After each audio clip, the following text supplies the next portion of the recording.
Okay okay. మీరు అందరి inputs తీసుకెళ్ళాము అక్కడ అని అన్నారు. లేటెస్ట్గా నిన్న నాకు వైజాగ్ నుంచి అక్కడ fishing harbour union leader phone చేశాడు నాకు. ఏమండి వాళ్ళందరితో మాట్లాడారు.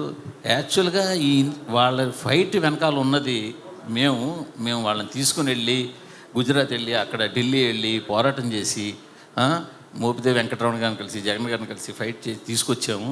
తీసుకొచ్చిన తర్వాత వాళ్ళకి 5-5 లక్షల చొప్పున గవర్నమెంట్ నుంచి సాయం అందేలా చేసాము. ఇన్ని చేసిన మమ్మల్ని మాత్రం యూనిట్ అసలు వాళ్ళు చెప్పలేదు. ఆ ఇద్దరు పేరు ఎవరైతే హస్బెండ్ వైఫ్ ఉన్నారో వాళ్ళు చెప్పలేదు. మమ్మల్ని యూనిట్ కూడా గుర్తించలేదు అని చెప్పి అన్నారు. అది రీసెంట్గా నా దృష్టికి వచ్చిందండి. అవునండి. నాకు అంతకుముందు నా దృష్టికి రాలే, రీసెంట్గా దృష్టికి వచ్చింది. ఈ రిలీజ్ తర్వాత వాళ్ళని వెళ్ళి కలవడం కానీ అక్కడ ఒక చిన్న ఫంక్షన్ పెట్టుకోవడం కానీ ఏదో చేద్దామని మట్టుకు అనుకుంటున్నామండి. అది రీసెంట్గా మా దృష్టికి వచ్చింది. That will be addressed. Arvind గారు సార్, గీతా ఆర్ట్స్లో మోస్ట్ కాస్ట్లీయెస్ట్ ఫిలిం ఇది. చాలా ప్యాషనేట్గా తీశారు మీరు. బట్ మీకున్న ఎక్స్పీరియన్స్కి మీకున్న కనెక్షన్స్కి ఈ సినిమాని ఎలా అయినా సరే మార్కెట్ చేసేయగలరు, అమ్మేయగలరు. బట్ ఈ సినిమా 1-2 నెల్లూరు సీడెడ్ తప్పితే ఎక్కడా కూడా అమ్మల. అన్ని చోట్ల మీ ఓన్ రిలీజ్. అది కూడా మీ డెసిషన్ అనే తెలిసింది. ఎందుకు అలా చేయాలని అనుకున్నారు? ఇది కంపెనీ పాలసీ అండి. జనరల్గా అమ్మేయడం అంటూ ఉండదు.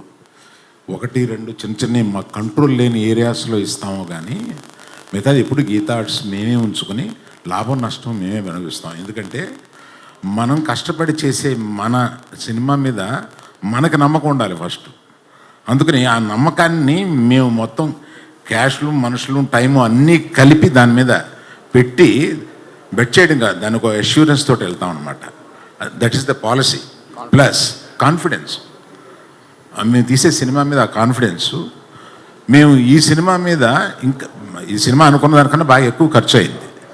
ఎక్కువ ఖర్చు అయినా కూడా మా వాసు కానీ ఆఫీసులో కొంతమంది కానీ వచ్చి కొంత సేఫ్ అయిపోవడానికి కొన్ని ఏరియాలు అమ్మేద్దామా అని అన్నాను. క్వశ్చన్ లేదు, నేను సినిమా చూశాను, ఏమి అమ్మటం లేదు, మనమే మొత్తం రిలీజ్ చేస్తున్నామని చెప్పాను. ఇది ఒకటి సరిపోయింది. All the best. Chandu garu. Hi sir. Hello. అంటే ఇప్పటివరకు వచ్చిన కంటెంట్ వరకు చాలా బాగుంది, బాగా ఇచ్చింది. మీకు కార్తికేయ దానికంటే బాగుంది అనిపిస్తుంది. నా క్వశ్చన్ ఏంటంటే, డాక్యుమెంటెడ్ కథ, ఈ కథ ఏంటంటే డాక్యుమెంటెడ్, చాలామంది ఫాలో అయ్యే వాళ్ళకి తెలుసు. ఈ డాక్యుమెంటెడ్ కథని మీరు స్క్రీన్ ప్లేలో 2.5 గంటలో ఆడియన్స్ని, కామన్ ఆడియన్స్ని కానీ కథ తెలిసిన నాలాంటి వాళ్ళకి కానీ కూర్చోబెట్టుకుని స్క్రీన్ ప్లే మీరు ఛాలెంజెస్ ఏమైనా చేశారా? ఎలాంటివి ఛాలెంజెస్ అంటే క్లైమాక్స్ కూడా తెలుసు, మన క్లైమాక్స్ కూడా తెలుసు కథకి. అంటే బేసిక్గా ఈ కథలో ఉన్న బ్యూటీ ఏంటి అంటే, ఇప్పుడు వేరే ఏ ప్రేమ కథల్లో అయినా ప్రేమికులు ఇద్దరు పక్కనే ఉంటారు, ఒకే ఊర్లో ఉంటారు, ఒకే కాలేజీలో ఉంటారు, ఒకే ఇంట్లో ఉంటారు పెళ్ళిన తర్వాత. బట్ ఈ కథలో ఉన్న బ్యూటీయే దూరం, ఎడబాటు. సో నిజంగా దూరంగా ఉన్నప్పుడు, దగ్గర లేనప్పుడు నిజంగా అప్పుడు ఒక ఫీలింగ్స్ వచ్చి మాట్లాడాలన్నా చెయ్యాలన్నా ఏంటంటే అదొక కొత్త ఫీలింగ్ అండి. ఇప్పుడు మనం ఉన్న ఈ టైంలో ఎవరికైనా ఫోన్ చేస్తే 5 నిమిషాలు ఎత్తకపోతే ఇరిటేట్ అవుతాం. 1-2 గంటలకు 3 గంటలు కూడా రాకపోతే ఏదైనా డేంజర్లో ఉన్నారా అని చెప్పి మనకు ఒక భయం వేస్తుంది.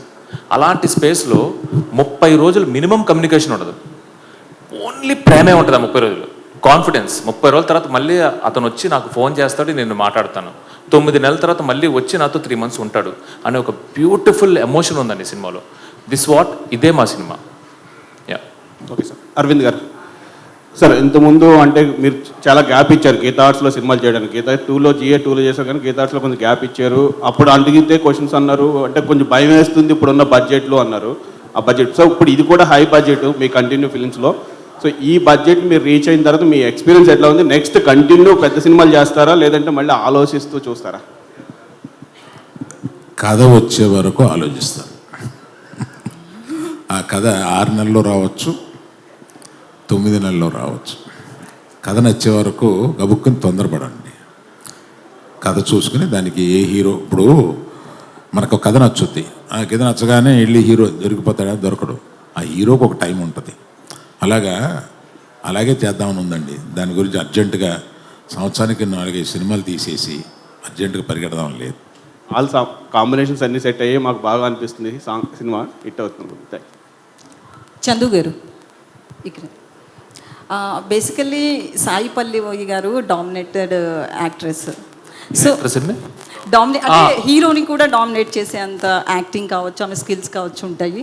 సో ఈ మూవీలో నాగ చైతన్య గారిని బాగా డామినేట్ చేస్తారా? ఎట్లుండబోతుంది ఆమె role, at the same time hero role? ఈ సినిమా చూసిన తర్వాత బయటకు వచ్చిన తర్వాత ఎవరు బాగా చేశారనే డిబేట్స్ అయితే ఉంటాయండి.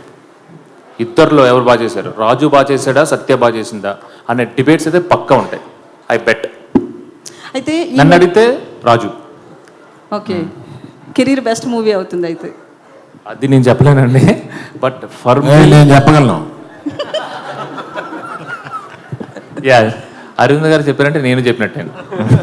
చందు గారు సార్ ఇక్కడ ఈ సినిమా కోర్ పాయింట్ చూస్తే రోజా సినిమా లాగా ఆ ఫార్మాట్లో ఉంటుందనే ఫీల్ అయితే ప్రమోషనల్ కంటెంట్తో అనిపించింది. ఎంతవరకు అలా రిలేట్ అవుతారు ఆడియన్స్? సూపర్ అండి. ఒక పాయింట్ అంటే రోజా లాగా మణిరత్నం గారి ఫిలింలా అనిపించింది అంటే I'm blessed, I'm super happy. But అందులో ఉన్న ఎమోషన్స్ కూడా ఉండి అంతకు మించి కూడా ఉంటాయండి.